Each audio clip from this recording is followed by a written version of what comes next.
Indian പൊളിറ്റിയിൽ നമ്മൾ കോൺസ്റ്റിറ്റ്യൂഷൻ്റെ pre ആയിട്ടുള്ള കാര്യങ്ങളൊക്കെ ഡിസ്കസ് ചെയ്തു. അതായത് കോൺസ്റ്റിറ്റ്യൂഷൻ ഉണ്ടാക്കുന്നതിന് മുമ്പ് ഉണ്ടായിരുന്നിട്ടുള്ള കമ്മിറ്റിയും കാര്യങ്ങളും, അതുപോലെ തന്നെ കോൺസ്റ്റിറ്റ്യൂഷൻ്റെ ഷെഡ്യൂൾസും അങ്ങനെ എല്ലാം ഡിസ്കസ് ചെയ്തു. ഇനി നമ്മൾ കോൺസ്റ്റിറ്റ്യൂഷൻ്റെ ഉള്ളിലേക്ക് കിടക്കുകയാണ്. അപ്പോൾ കോൺസ്റ്റിറ്റ്യൂഷൻ്റെ ഉള്ളിലേക്ക് കിടക്കുമ്പം അതായത് നമ്മളിതുവരെ കോൺസ്റ്റിറ്റ്യൂഷൻ ഉണ്ടാക്കാനുള്ള കമ്മിറ്റീസിനെയൊക്കെ കുറിച്ചാണ് ഡിസ്കസ് ചെയ്തിരുന്നത്.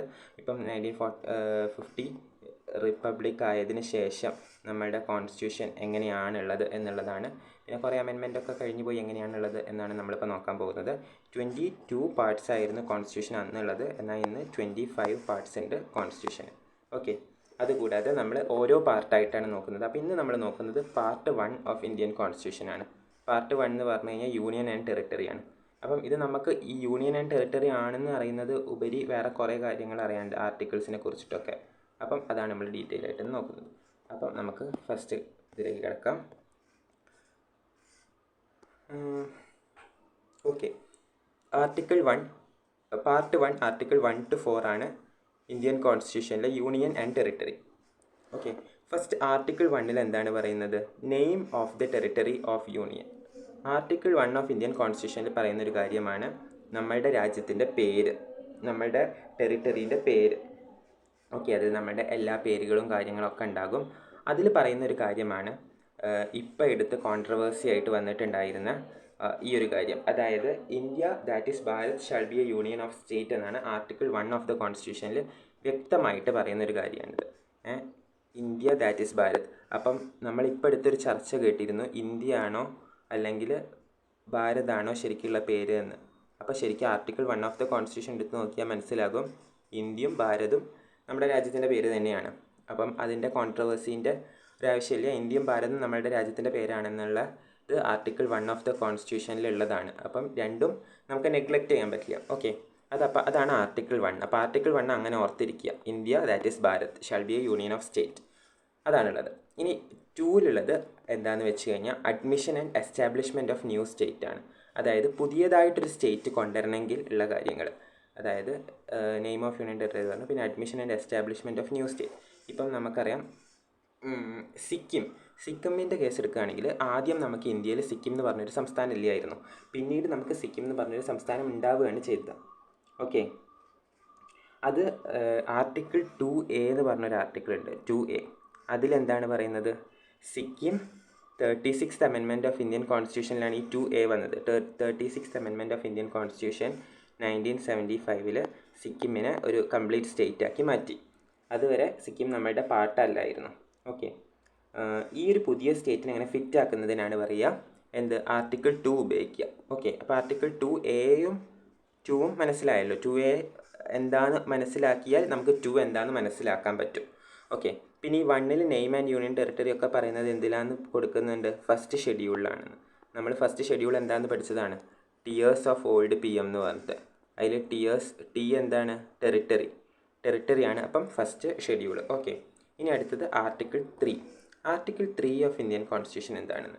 അപ്പം ഇങ്ങനെ ആലോചിക്കുക, നെയിം, അഡ്മിഷൻ, പിന്നെ formation of new States and alteration of areas. അതായത് ഇത് നമ്മൾ പുതിയൊരു സ്റ്റേറ്റിനെ എസ്റ്റാബ്ലിഷ് ചെയ്യുക, പുറത്തുള്ളൊരു സ്റ്റേറ്റിനെ എസ്റ്റാബ്ലിഷ് ചെയ്യുക. ഇത് ഫോർമേഷൻ ഓഫ് ന്യൂ സ്റ്റേറ്റ്. നമുക്ക് ഫോർമേഷൻ ഓഫ് ന്യൂ സ്റ്റേറ്റിൽ പറയാൻ വേണമെങ്കിൽ തെലുങ്കാന നമ്മൾ പുതിയൊരു സ്റ്റേറ്റ് ആയിട്ട് ഫോം ചെയ്തതാണ്. ആദ്യം തെലുങ്കാന ഇല്ലായിരുന്നു, അത് മൊത്തമായിട്ട് ആന്ധ്രാപ്രദേശ് ആയിരുന്നു.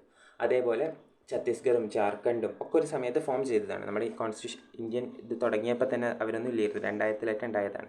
അപ്പോൾ ആർട്ടിക്കിൾ 3 ഓഫ് ഇന്ത്യൻ കോൺസ്റ്റിറ്റ്യൂഷൻ പറയുന്നതാണ് ഫോർമേഷൻ ഓഫ് ന്യൂ സ്റ്റേറ്റ്. എങ്ങനെ, എന്തൊക്കെ രീതിയിലാണ് ഫോം ചെയ്യുക? ന്യൂ സ്റ്റേറ്റ് ആൻഡ് പുതിയ സ്റ്റേറ്റ് ഫോം ചെയ്യുന്നത്, ആൻഡ് ആൾട്ടറേഷൻ ഓഫ് ഏരിയാസ്. അതായത് നമ്മളിപ്പം കേരളത്തിലും തമിഴ്നാട്ടിലും നമുക്കറിയാം, ആദ്യം കേരളത്തിൻ്റെ ഭാഗമായിരുന്നു കന്യാകുമാരി. പിന്നെ നമ്മൾ കന്യാകുമാരി തമിഴ്നാടിന് വിട്ടുകൊടുക്കുക ചെയ്തത്. അതേപോലെ പാലക്കാട് തമിഴ്നാടിൻ്റെ ഭാഗമായിരുന്നത് കേരളത്തിന് കിട്ടുക ചെയ്തത്. അപ്പം അങ്ങനെ അങ്ങോട്ടും ഇങ്ങോട്ടും മാറ്റങ്ങൾ വരുത്തുക, അതിനാണ് ആൾട്ടറേഷൻ ഓഫ് ഏരിയാസ്. അങ്ങോട്ടും ഇങ്ങോട്ടും മാറ്റങ്ങൾ വരുത്തുക. ബൗണ്ടറീസ്, നമ്മളുടെ ബൗണ്ടറി അങ്ങോട്ട് കുറച്ച് കൊടുക്കുക, അങ്ങോട്ട് കൊടുക്കുക. അത് അവിടുത്തെ കൂടുതൽ ഏത് ഭാഷ സംസാരിക്കുന്ന ആൾക്കാരനുസരിച്ചിട്ട് വരുത്തുന്നതാണ്. പിന്നെ നെയിം ഓഫ് എക്സിസ്റ്റിംഗ് സ്റ്റേറ്റ്സ് ഒക്കെ ഇതിലാണ് മാറ്റം വരുന്നത്. ഈ പാർട്ട് 1 ഓഫ് ഇന്ത്യൻ കോൺസ്റ്റിറ്റ്യൂഷൻ അല്ലെങ്കിൽ ഷെഡ്യൂൾ 1 മാറ്റം വരുത്തുന്നത് ലോക്സഭയിലും രാജ്യസഭയിലും സിമ്പിൾ മെജോറിറ്റിയിലാണ് കേട്ടോ. നമ്മൾ സിമ്പിൾ മെജോറിറ്റി ഒക്കെ എന്താണെന്ന് പഠിക്കും, എല്ലാവർക്കും അറിയുന്നുണ്ടാവും മിക്കവാറും. സിമ്പിൾ മെജോറിറ്റി, സ്പെഷ്യൽ മെജോറിറ്റി ഒക്കെ പാസ്സാവേണ്ടത്. ഇത് പകുതിയിൽ കൂടുതൽ, പ്രസൻറ്റ് എത്ര ആൾക്കാരാണോ ഉള്ളത് അതിൻ്റെ പകുതിയിൽ കൂടുതലായിട്ട് പാസ്സാവുന്നതിനാണ് പറയുന്നത് സിമ്പിൾ മെജോറിറ്റി എന്ന്. അപ്പോൾ ഇതൊക്കെ സിമ്പിൾ മെജോറിറ്റിയിൽ പാസ്സാക്കാവുന്ന കാര്യങ്ങളാണ്. ഓക്കെ, ഫണ്ടമെൻ്റൽ റൈറ്റ്സ് ഒക്കെ ആണെങ്കിലാണ് സ്പെഷ്യൽ മെജോറിറ്റി വേണ്ടത്. പ്രസിഡൻറ്റ് റിലേറ്റഡ് ആണെങ്കിൽ special majority with ratification of state വേണം. അത് നമ്മൾക്ക് ഇപ്പോൾ ഡിസ്കസ് ചെയ്യേണ്ട കാര്യമില്ല, ഞാൻ ഈ ഒരു പാർട്ട് പറഞ്ഞപ്പോൾ പറഞ്ഞതാണ്. ആർട്ടിക്കിൾ 1, 2, 3 പഠിച്ചു. 1 എന്താണ്? India that is Bharat. 2 എന്താണ്? സിക്കിം ഓർത്താൽ മതി. 2A തന്നെ പറയുന്നുണ്ട് സിക്കിമിനെ കുറിച്ചിട്ട്. 3 എന്താണ്? 3 is discussing about Telangana. Okay, അപ്പം നാഫ് പഠിച്ചു. പിന്നെ 4 എന്താണ്? 4 law made under article 2 and 3 provide amendment for first and fourth schedule. Okay, article 2ലും 3ലും എന്തെങ്കിലും ഒരു നിയമം ഉണ്ടാക്കിയാൽ, 2ലും 3ലും എന്താ പറയുന്നത്? പുതിയൊരു സ്റ്റേറ്റ് ഉണ്ടാക്കുക എന്നുള്ളത്. അപ്പോൾ ഏതൊക്കെ ഷെഡ്യൂളാണ് മാറ്റം വരുത്തുക? ഫസ്റ്റും ഫോർത്തും ഷെഡ്യൂൾ. ഒന്നും കൂടി നമുക്ക് നോക്കാം. ഫസ്റ്റും ഫോർത്തും ഷെഡ്യൂൾ അല്ലേ? First schedule, fourth schedule. First schedule എന്താ പറയുന്നത്? ടെറിട്ടറി. ഫോർത്ത് ഷെഡ്യൂൾ എന്താ പറയുന്നത്? രാജ്യസഭാ സീറ്റ് ലൊക്കേഷൻ. അത് ശരിയാണല്ലോ. നമ്മൾ പുതിയൊരു സ്റ്റേറ്റ് ഉണ്ടാക്കുക വെച്ചാൽ രാജ്യസഭയിൽ പുതിയ സീറ്റ് വരും, കുറയും, അതൊക്കെ മാറ്റം വരും. എവിടുന്നാണോ സ്റ്റേറ്റിൽ നിന്ന് എടുത്തത് അതിന് മാറ്റം വരും. അതേപോലെ ടെറിട്ടറീൻ്റെ പേര് മാറും. ഇപ്പോൾ തെലുങ്കാന എന്ന് പറഞ്ഞ പുതിയ സ്റ്റേറ്റ് ഉണ്ടായപ്പം നമ്മൾ ഫസ്റ്റ് ഷെഡ്യൂളിൽ ഒരു അമെൻമെൻറ്റ് വരുത്തണം. അത് ആണ് ഈ 4ൽ പറയുന്നത്. അപ്പോൾ 4 എന്താണെന്ന് വെച്ച് കഴിഞ്ഞാൽ അമെൻമെൻ്റ് ആണ്. അമെൻമെൻറ്റ്. ഓക്കെ, NAFA എന്ന് പഠിച്ചാൽ മതി. Name, admission, formation, amendment. ഇത് പഠിക്കണമെന്നില്ല, നമുക്കിത് ഓർത്താൽ മതി. NAF പഠിച്ചാൽ മതി. Name, admission, formation. ഓക്കെ, അപ്പം first part of Indian constitution നമ്മൾ കവർ ചെയ്ത് കഴിഞ്ഞു. ഇനി നമുക്ക് എന്താണ് നോക്കാനുള്ളത്? 5th അമെൻമെൻറ്റ് എന്താ പറയുന്നത്? ഓക്കെ, 5th അമെൻമെൻറ്റ് നമ്മുടെ ആർട്ടിക്കിൾ 3 ആയിട്ട് ബന്ധപ്പെട്ടിട്ടുള്ളതാണ്. അതുകൊണ്ടാണ് ഇവിടെ പറയുന്നത്. 5th അമെൻമെൻറ്റിൽ പറയുന്നത് പ്രസിഡൻറ്റിന് 1955 5th അമെൻമെൻറ്റ് വന്നത്. നമുക്ക് ആ കൊല്ലം 5th അമെൻമെൻറ്റ് എന്ന് പറഞ്ഞാൽ തന്നെ ഏകദേശം അറിയാമല്ലോ. 7th അമെൻമെൻറ്റ് 1956 7th അമെൻമെൻറ്റിൽ വന്ന കുറേ കാര്യങ്ങളുണ്ട്. അതിപ്പം 5th അമെൻമെൻറ്റിൽ സ്റ്റേറ്റ് റീഓർഗനൈസേഷനായിട്ട് ബന്ധപ്പെട്ട് ലിംഗ്വിസ്റ്റിക് ഓഫീസറിനൊക്കെ സെറ്റപ്പ് ചെയ്തത് 7th അമെൻമെൻറ്റിലാണ്. അപ്പോൾ 1956 അപ്പോൾ 5th അമെൻമെൻറ്റ് 1955. ഓക്കെ, അങ്ങനെ കുറേ കൊല്ലം ആലോചിച്ചിട്ട് നമുക്ക് ലിങ്ക് ചെയ്യാം. 5th അമെൻമെൻറ്റിൽ എന്താ പറയുന്നത്? President prescribe a time limit for a state legislature to convey its view on propose central row relating formation. Okay, ഒരു പുതിയ സ്റ്റേറ്റ് ഉണ്ടാക്കാനുള്ള കാര്യത്തിൽ സ്റ്റേറ്റ് ലെജിസ്ലേച്ചറിന് അതിൻ്റെ വ്യൂ എക്സ്പ്രസ് ചെയ്യാൻ. ഇപ്പോൾ തെലുങ്കാന ആന്ധ്രാപ്രദേശിൽ നിന്ന് ഉണ്ടാക്കുമ്പോൾ അവിടുത്തെ സ്റ്റേറ്റ് ലെജിസ്ലേച്ചറിന് അതിൻ്റെ വ്യൂ എക്സ്പ്രസ് ചെയ്യാനുള്ള കാര്യങ്ങളും അതെന്തായാലും ആ സ്റ്റേറ്റിനാണ് തീരുമാനിക്കാൻ കുറേ അധികാരം ഉണ്ടാവും. കാരണം ആ സ്റ്റേറ്റിൽ നിന്നാണ് പറിച്ചെടുത്ത് പുതിയ സ്റ്റേറ്റ് ഉണ്ടാക്കുന്നത്. ഇപ്പോൾ കേരള ഡിവൈഡ് ചെയ്ത് 2 സ്റ്റേറ്റ് ആണെങ്കിൽ തന്നെ നമ്മളുടെ തിരുവനന്തപുരത്തിരിക്കുന്ന നിയമസഭയിൽ ആ തീരുമാനം അറിയിക്കാനുള്ള ഒരു ടൈം ലിമിറ്റ് വയ്ക്കുക. അതായത് ഇപ്പം ഈ കൊല്ലം 2024 ഉണ്ടാക്കാനുള്ള ആവശ്യമായിട്ട് വന്നു, അതൊരു 2050 ആകുമ്പോൾ ഉണ്ടായാൽ പോരല്ലോ, അതിൻ്റെ ഇടയ്ക്ക് തന്നെ ഉണ്ടാവേണ്ട. അപ്പോൾ ഒരു ടൈം ലിമിറ്റ് വെക്കുന്നുണ്ട്. അത് ഷെഡ്യൂൾ ചെയ്യുന്നതാണ് ഈ 5th amendment of Indian constitution. Okay, ഇനി ഫർദറായി നോക്കുകയാണെങ്കിൽ ഇതെന്താ പറയുന്നത്? ഇത് നമുക്ക് സ്വാതന്ത്ര്യം കിട്ടിയ സമയത്ത് 1947 സ്വാതന്ത്ര്യം കിട്ടിയ സമയത്ത് നമുക്ക് 562, ഇത് ചിലയിടത്ത് 565 എന്ന് കാണാം, പിന്നെ 571 എന്ന് കാണാം. അത് നമുക്ക് കറക്റ്റായിട്ട് വാല്യൂ അറിയാത്തതുകൊണ്ടാണ് ഞാൻ പല സോഴ്സിൽ പലതാണ് കണ്ടത്. ടെക്സ്റ്റ് ബുക്കിലൊക്കെ 565 എന്ന് കണ്ടിട്ടുണ്ട്.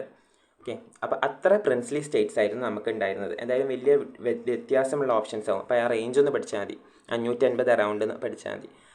നമുക്ക് അത്ര പ്രിൻസ്ലി സ്റ്റേറ്റ്സ് ആയിരുന്നു ഉണ്ടായിരുന്നത്. പ്രിൻസ്ലി സ്റ്റേറ്റ് എന്ന് പറഞ്ഞാൽ ഓരോരോ രാജ്യഭരണ പ്രദേശങ്ങളെ, അതിൽ നിന്ന് നമുക്ക് സ്റ്റേറ്റിനെ എടുത്തിട്ട് കൊണ്ടുവരണം. ഓക്കെ, അങ്ങനെ സർദാർ വല്ലഭായ് പട്ടേലും അങ്ങനെ കുറേ ഫേമസ് ആയിട്ടുള്ള ആൾക്കാർ കുറേ കമ്മിറ്റീസൊക്കെ ഉണ്ടാക്കിയിട്ട് അങ്ങനെ സ്റ്റേറ്റ് ഓർഗനൈസ് ചെയ്തു. അതിൽ 3 ഇമ്പോർട്ടൻ്റ് ആയിട്ട് പഠിക്കാനുണ്ട്. ഓക്കെ, അത് ഏതൊക്കെയാണെന്ന് നോക്കാം.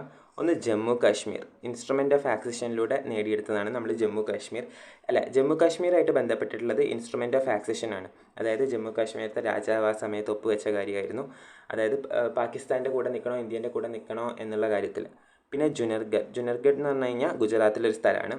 അത് റെഫറൻഡം വഴിയായിരുന്നു നമ്മൾ ഇന്ത്യയിലേക്ക് ആക്കിയത്. അതുപോലെ ഹൈദരാബാദ് പോലീസ് ഓപ്പറേഷൻ വഴിയായിരുന്നു. ഹൈദരാബാദും കുറേ കാലം ഹൈദരാബാദിലത്തെ നിസാം ഇന്ത്യയായിട്ട് ജോയിൻ ചെയ്യാൻ റെഡി ആയിട്ടില്ലായിരുന്നു. അപ്പം എന്താ ചെയ്തത്? ഈ റെഫറൻഡം വഴിയാണ് പോലീസ് ആക്സഷൻ വഴിയാണ് ചെയ്തത്. അത് ഏതാണ്? ഓപ്പറേഷൻ പോളോ ആണ് ആ ഒരു പോലീസ് ആക്സഷൻ. ഇത് വളരെ ഇമ്പോർട്ടൻ്റ് ആയിട്ടുള്ളൊരു കാര്യമാണ്, ഓപ്പറേഷൻ പോളോ. അത് നമുക്ക് ചോദിക്കാറുണ്ട്. ഇപ്പോൾ ജുനർഗഡ്, ഹൈദരാബാദ്, അതുപോലെ ജമ്മു കാശ്മീർ. ഇനി 4 ഫോൾഡ് ക്ലാസിഫിക്കേഷനിലായിട്ടായിരുന്നു സ്റ്റേറ്റ് ആ ടൈമിൽ ചെയ്തിരുന്നത്. ഇത് ഏതാ 4 ഫോൾഡ് എന്ന് പഠിച്ചാൽ മതി. ഇതിൽ ഓരോരോ പാർട്ടിൽ ഓരോരോ സ്റ്റേറ്റുകളുണ്ട്, അതൊന്നും നമ്മളിപ്പോൾ പഠിക്കേണ്ട ആവശ്യമില്ല. ഓക്കെ, ഇതൊക്കെ ബേസിക് ആയിട്ടുള്ളതെന്ന് അറിഞ്ഞ് വെച്ചാൽ മതി കേട്ടോ. ഇപ്പം ഈ ഒരു കാര്യമാണെങ്കിലും അതേപോലെ ഈ ഓപ്പറേഷൻ പോളോ മാത്രം പഠിച്ച് വെച്ചാൽ മതി, ബാക്കിയൊക്കെ ഒന്ന് അറിഞ്ഞ് വെച്ചാൽ മതി. പിന്നെ ലിംഗ്വിസ്റ്റിക് ബേസിസിൽ നമ്മൾ സ്റ്റേറ്റ് ക്ലാസിഫൈ ചെയ്തത്, അതായത് നമുക്കറിയാം കേരളത്തിലുള്ളവരൊക്കെ മലയാളം സംസാരിക്കുന്നവരാണ്, തമിഴ്നാട്ടിലുള്ളവരൊക്കെ തമിഴ് സംസാരിക്കുന്നവരും, അതേപോലെ കർണാടകയിൽ കന്നഡ, അങ്ങനെ ലിംഗ്വിസ്റ്റിക് ബേസിസിൽ ക്ലാസിഫൈ ചെയ്യാൻ ഉണ്ടായ കമ്മിറ്റീസിനെ കുറിച്ചിട്ടാണ് നമ്മൾ ആദ്യം പറയുന്നത്. ഓക്കെ, അതിലൊന്നാണ് Dhar commission. Dhar commission 1948 SK ദാറാണ് ഉണ്ടാക്കിയത്. SK ദാർ എന്താ പറഞ്ഞത്? State should be basis on administrative കൺവീനിയൻസിന് വേണ്ടിയിട്ട്, അതായത് സ്റ്റേറ്റ് നടത്തി കൊണ്ടുപോകാനുള്ള എളുപ്പത്തിന് വേണ്ടിയിട്ട് അവിടെ ഉള്ളവരെല്ലാം സംസാരിക്കുന്ന ഭാഷ അടിസ്ഥാനമായിട്ട് ചെയ്യണമെന്ന് ആദ്യമായിട്ട് പറഞ്ഞത് ലിംഗ്വിസ്റ്റിക് ഇതിൽ പറഞ്ഞതാരാണ്? ദാറാണ്, SK ദാറായിരുന്നു. പിന്നെ JVP എന്ന് പറഞ്ഞൊരു കമ്മിറ്റി ഉണ്ടാക്കി. അവരും ഇതന്നെയാണ് പറഞ്ഞത്. JVP ഫേമസ് ആയ ആൾക്കാരാണ്. ഒന്ന് ജവഹർലാൽ നെഹ്റു, പിന്നെ സർദാർ വല്ലഭായ് പട്ടേൽ, പിന്നെ പട്ടാഭി സീതാരാമയ്യ. ഓക്കെ, ഇവർ മൂന്നാളും കൂടിയും ഇതന്നെയാണ് പറഞ്ഞത്. അതായത് അഡ്മിനിസ്ട്രേറ്റീവ് കൺവീനിയൻസിന് വേണ്ടിയിട്ട് ആൾക്കാരുടെ ഭാഷ അടിസ്ഥാനത്തിൽ തരംതിരിക്കാം സ്റ്റേറ്റായിട്ട്. പിന്നെ വന്നത് ഫസൽ അലി കമ്മീഷനാണ്. ഫസൽ അലി കമ്മീഷൻ വളരെ ഇമ്പോർട്ടൻ്റ് ആണ്. നമ്മൾ കേരള PSCക്കൊക്കെ ഈ ക്വസ്റ്റ്യൻ കാണാറുണ്ട്, SSCക്കും ഉണ്ടാവാറുണ്ട്. 1953 ഫസൽ അലി കമ്മീഷനാണ് എന്തായത് ഈ 1 ലാംഗ്വേജ് 1 സ്റ്റേറ്റ് എന്ന തിയറി റിജക്റ്റ് ചെയ്തു. ഇവർ രണ്ടാളും പറഞ്ഞത് 1 ലാംഗ്വേജ് 1 സ്റ്റേറ്റ് എന്ന തിയറി ആയിരുന്നു. പക്ഷേ എന്താ പറയുക, 1 ലാംഗ്വേജ് 1 സ്റ്റേറ്റ് എന്ന തിയറി റിജക്റ്റ് ചെയ്തു. പക്ഷേ ലിംഗ്വിസ്റ്റിക് ബേസിസിൽ ഉണ്ടാക്കിയ കുഴപ്പമില്ല എന്ന് പറഞ്ഞു. അതായത് ആൾക്കാരുടെ ഒരു ലാംഗ്വേജ് ഉള്ളവർ മൊത്തം ഒരു സ്റ്റേറ്റിൽ വേണം. ഇപ്പം നമുക്കറിയാം ബോർഡറിലൊക്കെ പല സംസാരിക്കുന്ന ആൾക്കാരുണ്ടാകും. അപ്പം അതായത് നമ്മളുടെ ഒരു ഇൻറ്റഗ്രിറ്റി നഷ്ടപ്പെട്ടു പോകേണ്ട എന്ന രീതിയിലാകും ഫസൽ അലി കമ്മീഷൻ അങ്ങനെ റെക്കമെൻഡ് ചെയ്തത്. ഓക്കെ, അപ്പോൾ ഈ 3 കമ്മിറ്റീസാണ്. അപ്പോൾ ഞാൻ ചോദിക്കാറുണ്ട് ലിംഗ്വിസ്റ്റിക് ബേസിസിൽ ഈ കമ്മിറ്റിയിൽ അല്ലാത്തത് ഏതെന്ന് പറഞ്ഞിട്ട് ചോദിക്കാറുണ്ട്. JVP committee, Dar committee, Fazal Ali committee, അതേപോലെ സന്ദനം കമ്മിറ്റി ഉണ്ട്. സന്ദനം കമ്മിറ്റി എന്തായിരുന്നു? സെൻട്രൽ വിജിലൻസ് കമ്മീഷൻ റിലേറ്റഡ് ആയിട്ടുള്ളത് തോന്നുന്നുണ്ട്. അത് CVC, central vigilance commission related ആയിട്ട് സന്ദനം കമ്മിറ്റി ഉള്ള. അപ്പോൾ ഇങ്ങനത്തെ ഒരു ക്വസ്റ്റ്യൻ വന്നാൽ നമുക്ക് ഏത് റിജക്റ്റ് ചെയ്യണം എന്ന് മനസ്സിലാക്കാൻ ഇതൊക്കെ ഒന്ന് മറന്നു വയ്ക്കേണ്ടതാണ്. പിന്നെ സ്റ്റേറ്റ് റീഓർഗനൈസേഷൻ ആക്ട് ഉണ്ടായി. അതിൻ്റെ വർഷം ഏതാണ്? 1956. ഇത് എപ്പോഴും ചോദിക്കാറുണ്ട്, ഇതും ഇമ്പോർട്ടൻ്റ് ആണ്. State reorganisation act. State reorganisation ആക്ടിലൂടെയാണ് നമുക്ക് എന്താ പറയുക ഈ പ്രിൻസ്ലി സ്റ്റേറ്റൊക്കെ ഒരുമിപ്പിച്ച് 14 സ്റ്റേറ്റും 6 യൂണിയൻ ടെറിട്ടറി ഉണ്ടായത്. നമുക്കറിയാം 28 സ്റ്റേറ്റ്സിൻ്റെ അടുത്ത് ഇന്നുണ്ട്. 28 സ്റ്റേറ്റ്സ് ഉണ്ടാകുന്നതിൽ 14 സ്റ്റേറ്റ് അന്ന് ഉണ്ടായി എന്ന് പറഞ്ഞാൽ അത് വലിയൊരു ആക്ട് തന്നെയായിരുന്നു. 1 നവംബർ 1956. ഇതിൻ്റെ പ്രത്യേകത എന്താ പറയുക, നമ്മൾ കേരളപ്പിറവിയൊക്കെ ആചരിക്കുന്നത് ഈ ഒരു സമയത്താണ്. അപ്പം ഈ ഒരു ഇതിലാണ് എല്ലാ സ്റ്റേറ്റും ഉണ്ടായത്. ഓക്കെ, അത് കഴിഞ്ഞിട്ട് വരുന്നതാണ് എന്താണ് ഇനി വരുന്നത്? ഓക്കെ, സ്പെഷ്യൽ പ്രൊവിഷൻ ഉണ്ട്. ഇതും എടുത്ത് ചോദിക്കാറുണ്ട്. ഈ CGL-നെറ്റ് ചോദിച്ചിരുന്നു. ഓരോരോ സ്റ്റേറ്റിനും ഓരോരോ സ്പെഷ്യൽ പ്രൊവിഷൻസ് ഉണ്ട്. ഇത് ഒരു കോഡ് ഉണ്ട് ഇത് പഠിക്കാൻ വേണ്ടിയിട്ട്. എന്താ വെച്ച് കഴിഞ്ഞാൽ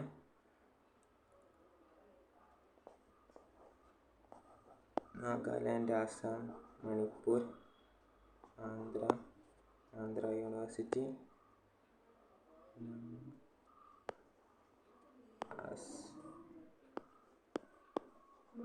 ഓക്കെ, നാമ അസ്മാക് എന്നാണ് അതിൻ്റെ കോഡ്. നാമ അസ്മാക്, നമ്മൾ സാൻസ്ക്രിറ്റിലൊക്കെ പറയുന്ന പോലെ ഉണ്ട്. നാമ അസ്മാക്. അസ്മാക് എന്ന് പറഞ്ഞാൽ നമ്മൾക്ക് നമ്മളുടെ എന്നൊരു അർത്ഥത്തിൽ ലിങ്ക് ചെയ്ത് പഠിക്കാം. ഇത് ഫസ്റ്റ് വരുന്നത് 371 ആർട്ടിക്കിളിൻ്റെ അടിയിൽ വരുന്ന ഡിഫറെൻറ്റ് പ്രൊവിഷൻസാണ് ഈ നാമ അസ്മാകിൽ വരുന്നത് കേട്ടോ. ഈ നാമ അസ്മാക് ഓർത്ത് വെച്ചാൽ മതി. കാരണം നമുക്കിപ്പോൾ ഒരു ക്വസ്റ്റ്യൻ വന്നു, ഫോർ എക്സാമ്പിൾ I ഏതാണ്? അപ്പോൾ നമ്മൾ ABCDEFGHI എന്ന് പറയുമ്പോൾ 9 വരുന്നത്. അപ്പോൾ നമ്മൾ വെറുതെ നാമ അസ്മാക് എന്ന് എഴുതിയാൽ മതി. അപ്പോൾ നമുക്ക് ഐൻ്റെ അവിടെ A കിട്ടും. അപ്പോൾ ഏറ്റവും അവസാനത്തെ A പറയുമ്പോൾ അരുണാചൽ പ്രദേശ്, അല്ലെങ്കിൽ എഫ് ഏതാണെന്ന് ചോദിച്ചു. അപ്പം നാമാസ്മാകിൽ എസ് നമ്മളിങ്ങനെ നോക്കുക. എസ് എന്ന് പറയുമ്പം നാമാസ്മാകിൽ 6ാമതാണ് വരുന്നത്. 6ാമത് എഫ്. അങ്ങനെ ലിങ്ക് ചെയ്ത് പഠിക്കാം. ഓക്കെ. അപ്പോൾ ഇതിൽ ആലോചിക്കേണ്ട കാര്യങ്ങൾ, നമുക്ക് എപ്പോഴും സ്റ്റേറ്റ് ഉണ്ടായി, ലിംഗ്വിസ്റ്റിക് ബേസിൽ സ്റ്റേറ്റ് ഉണ്ടായി എന്ന് പറയുമ്പോൾ നമുക്ക് ഏറ്റവും ഇമ്പോർട്ടൻ്റ് ആയിട്ട് വരേണ്ട ഒരു സംസ്ഥാനം ഏതാണ്? ആന്ധ്രാപ്രദേശാണ് കേട്ടോ. ആന്ധ്രാപ്രദേശ്. അത് മനസ്സിൽ വെച്ചിട്ട് വേണം ഈ ഒരു കോഡ് പഠിക്കാനാണെങ്കിൽ, ഈ കാര്യങ്ങൾ പഠിക്കാനാണെങ്കിലൊക്കെ. ആന്ധ്രാപ്രദേശാണ് നമ്മുടെ സ്റ്റേറ്റ് അടിസ്ഥാനത്തിലുണ്ടായ ഫസ്റ്റ് സ്റ്റേറ്റ്. എന്ത്? ഭാഷാടിസ്ഥാനത്തിലുണ്ടായ. അപ്പോൾ അത് മനസ്സിൽ വെച്ചിട്ട് വേണം നമ്മളിത് പഠിച്ചു തുടങ്ങാൻ. ഫസ്റ്റ് തന്നെ 371 വന്നത് മഹാരാഷ്ട്രയും ഗുജറാത്തുമാണ്. ഓക്കെ. അത് നമുക്ക് ഓർത്തറിയാം, മഹാരാഷ്ട്രയും ഗുജറാത്തും അടുപ്പിച്ച് വരുന്നതാണ്. ഇത് ഈ കോഡിലുള്ളതല്ല, അത് നിങ്ങൾ വേറെ ആയിട്ട് പഠിക്കണം. 371 ആണ്. ABCDയിൽ ഇൻക്ലൂഡ് ചെയ്യാത്തതുകൊണ്ടാണ് ഞാൻ പറഞ്ഞത് MHHGJ. ഓക്കെ. ഈ മഹാരാഷ്ട്രയും ഗുജറാത്തും വന്നത് ഏതിലാണ്? 371. അപ്പോൾ അത് ആദ്യം അങ്ങ് പഠിച്ചു വയ്ക്കുക. മഹാരാഷ്ട്രയും ഗുജറാത്തും അടുത്തടുത്തുള്ള സംസ്ഥാനങ്ങളാണല്ലോ. പിന്നെ വരുന്ന ഈ നാമാസ്മാകിലിങ്ങ് പോകും. അതായത് ഫസ്റ്റ് നാഗാലാൻഡ്, പിന്നെ ഫസ്റ്റ് എ അല്ല ആസാം, ആന്ധ്രാപ്രദേശ് വരുന്നത്. ഫസ്റ്റ് എ ആസാമാണ് വരുന്നത്. കാരണം നാഗാലാൻഡ് എന്ന് പറയുമ്പോൾ നമ്മൾ അതിൻ്റെ അടുത്തുള്ള ആദ്യം നാം എന്ന് പറയുമ്പോൾ 3 നോർത്ത് ഈസ്റ്റ്, അങ്ങനെ ഓർത്താൽ മതി. ഏതാ വരുന്നത്? നാഗാലാൻഡ്, ആസാം, മണിപ്പൂർ. മേഘാലയ ഇതിൽ വരുന്നില്ല, അപ്പം ആ കാര്യത്തിൽ കൺഫ്യൂഷൻ ആവണ്ട. മണിപ്പൂർ പിന്നെ വരുന്നത് 2A ഉണ്ട്. അപ്പോൾ ഈ നമ്മൾ ഫസ്റ്റ് വന്നത് ആന്ധ്രാപ്രദേശാന്ന് പറഞ്ഞു. അപ്പോൾ 2A ഉള്ളത് നമ്മൾ ആന്ധ്രാപ്രദേശിന് കൊടുക്കുക. ഒന്ന് ആന്ധ്രയും അതുപോലെ ഒന്ന് ആന്ധ്ര യൂണിവേഴ്സിറ്റിയും. ഓക്കെ. ആന്ധ്രയും ആന്ധ്ര യൂണിവേഴ്സിറ്റിയും. അത് കഴിഞ്ഞിട്ട് വരുന്നത് സിക്കിം, നമ്മൾ നേരത്തെ പറഞ്ഞു എഫ് സിക്കിം. പിന്നെ വരുന്നത് എന്താണ്? മിസോറാം, പിന്നെ അരുണാചൽ പ്രദേശ്, പിന്നെ ഗോവ, പിന്നെ ലാസ്റ്റ് ജെ വരുന്നത്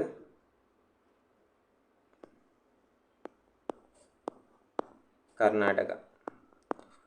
ഇത് ഇങ്ങനെ ആലോചിച്ചാൽ മതി. ഈ അവസാനം നമ്മളിപ്പോൾ എപ്പോഴും ഫുൾ കോഡ് ഓർത്ത് വയ്ക്കില്ലല്ലോ. അപ്പോൾ അവസാനം വരുന്ന 10 ഉള്ളത്. ജെ വരുമ്പോൾ 10. അവസാനം വരുന്നത് ഒരു GK ആണ്. ഒന്ന് ഗോവയും കർണാടകയും. ഈ കർണാടക അവസാനം വരുന്നു എന്നുള്ള, ഗോവ കർണാടക അവസാനം വരുന്നു പറഞ്ഞാൽ അത് സൗത്ത് ഇന്ത്യൻ സ്റ്റേറ്റ്സ് ആണല്ലോ. ഗോവ അതിൻ്റെ താഴെയാണ് കർണാടക. ഓക്കെ. ഗോവേൻ്റെ തൊട്ട് താഴെയാണ് കർണാടക വരുന്നത്. മഹാരാഷ്ട്ര കഴിഞ്ഞ് ഗോവ കഴിഞ്ഞ് കർണാടക. ഓക്കെ. ഇനി നമുക്ക് ഇത് മൊത്തത്തിൽ ക്വസ്റ്റ്യൻ ആയിട്ട് വരാറുണ്ട്. അതുകൊണ്ടാണ് ഞാൻ ഇത്ര ഇമ്പോർട്ടൻ്റ് ആയിട്ട് പറഞ്ഞത്. ഇപ്പം ഫസ്റ്റ് തന്നെ വരുന്ന നാഗാലാൻഡ്, ഫസ്റ്റ് തന്നെ നോർത്ത് ഈസ്റ്റ് നിന്ന് തുടങ്ങാം. നാഗാലാൻഡ്, പിന്നെ ആസാം, അതേപോലെ മണിപ്പൂർ. നാഗാലാൻഡിൻ്റെ ആ ഒരു ഗ്രൂപ്പിലായിട്ടാണ് നമ്മൾ ഗ്രൂപ്പ് ചെയ്തിട്ട് പഠിക്കുകയാണെങ്കിൽ കുറച്ചും കൂടി എളുപ്പം. NAM വെച്ച് പഠിക്കാം. നാം ഇതെന്താ പറയുക? നാഗം, ആസാം, മണിപ്പൂർ. നമ്മൾ മണിനാഗം എന്നൊക്കെ പറയാറില്ല, അതുകൊണ്ടാണ് മണിപ്പൂർ ഫസ്റ്റ് വരുന്നത്. അങ്ങനെ ഓർത്താലും മതി. കാരണം മിസോറാമും വരുന്നുണ്ട്, അപ്പോൾ നമുക്ക് കൺഫ്യൂഷനായി പോകാതിരിക്കാനാണ്. നാം ഫസ്റ്റ് 3. പിന്നെ 2 ആന്ധ്രാപ്രദേശ് AA, 2 ആന്ധ്രാപ്രദേശും ആന്ധ്രാപ്രദേശ് യൂണിവേഴ്സിറ്റിയും. പിന്നെ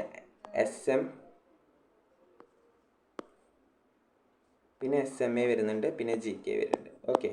ഗോവ, കർണാടക. ഓക്കെ. സിക്കിം, മിസോറാം, അരുണാചൽ പ്രദേശ്, ഗോവ, കർണാടക. അങ്ങനെ കുറച്ച് പ്രാവശ്യം ഇരുത്തിട്ട് ഒന്ന് റിവൈസ് ചെയ്താൽ തന്നെ നമുക്കിത് ഓർമ്മയിൽ നിൽക്കും. പിന്നെ ഇടയ്ക്കിടയ്ക്ക് എടുത്തൊന്ന് നോക്കിയാലും മതി. ഓക്കെ. അപ്പോൾ ഇത്രയാണ് ഇന്നത്തെ ലെക്ചറിൽ വരുന്നത്. അപ്പോൾ ഇത് ഏതാണ് സ്റ്റേറ്റ് എന്ന് പറഞ്ഞു കഴിഞ്ഞാൽ സിക്കിമാണ്. സിക്കിമിനെ കുറിച്ച് നമ്മൾ നേരത്തെ ഒരു കാര്യം കൂടിയും പറഞ്ഞു. എന്താണ്? 2A ആർട്ടിക്കിൾ ആയിട്ട് ബന്ധപ്പെട്ടിട്ടൊരു കാര്യം പറഞ്ഞു. എന്താണ് ആ കാര്യം?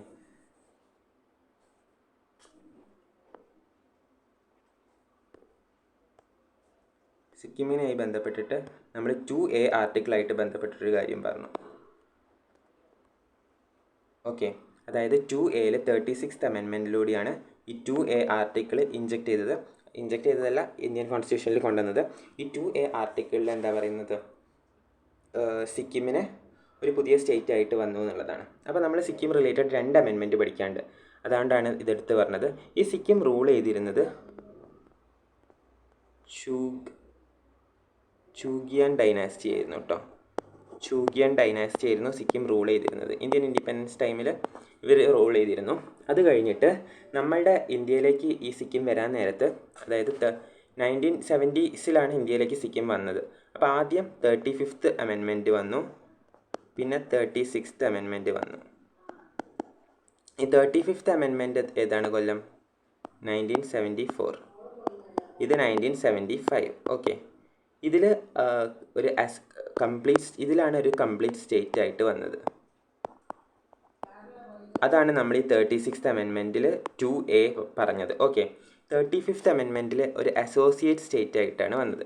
അപ്പോൾ ഈ 2 അമെൻമെൻറ്റ് പഠിച്ചു വെക്കണം, അതുകൊണ്ടാണ് രണ്ടും അടുത്തുള്ള അമെൻമെൻറ്റാണ്. അപ്പോൾ 35, 36, അതേപോലെ 74, 75 ഉണ്ടോ, ഇത് രണ്ടും എന്താ അസോസിയേറ്റ് ആയിട്ട് വരുന്നതാണ്. 36th അമെൻമെൻറ്റ് ഓഫ് 75 മാത്രം പഠിച്ചാൽ മതി, രണ്ടിൽ നിന്ന് മൈനസ് ചെയ്ത് പോയാൽ മതി.